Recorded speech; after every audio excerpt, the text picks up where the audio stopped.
Beyond zero sum, the Hindu editorial calling rich countries to commit technology and funds towards net zero carbon emissions. The Hindu. The visit of the U.S. Special Presidential Envoy for Climate, John Kerry, ahead of a leaders' summit convened by President Joe Biden later this month on the climate challenge, has prompted a review of India's long-term policy course. To the developed world, India presents a study in contrasts, with carbon dioxide emissions that rank in the top 5 globally, while millions of its citizens remain mired in energy poverty and underdevelopment. Ironically, to many smaller countries, including island nations hit by intense storms, lost farm productivity, droughts and heat waves linked to a changing climate, India contributes to the problem with its total annual emissions. It is unsurprising, therefore, that the clamor is growing for India to join many other big economies and commit itself to net zero emissions, to balance carbon emissions with their removal from the atmosphere, by a specific date. Evidently, Mr. Kerry sought to explore the possibility of raising national ambition, with the assurance that the U.S., pursuing major green technology initiatives in the post-Donald Trump era, would support such a roadmap.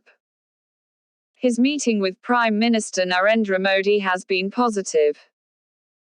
It would, of course, reassure not just India but other emerging nations as well, if the climate diplomacy of the North under the Paris Agreement is underpinned by funding and technology transfer guarantees to reduce emissions. If climate change is the biggest crisis today, the solutions require the US, the UK, Europe and others who occupied the bulk of the world's carbon budget to give up further emissions in favor of the developing world and fund the transition.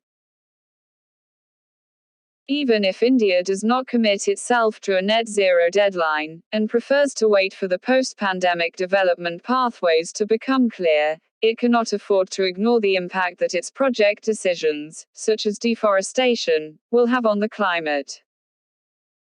At the peak of COVID-19 last year, the centre saw it fit to press ahead with environmental clearances that would have a serious negative impact.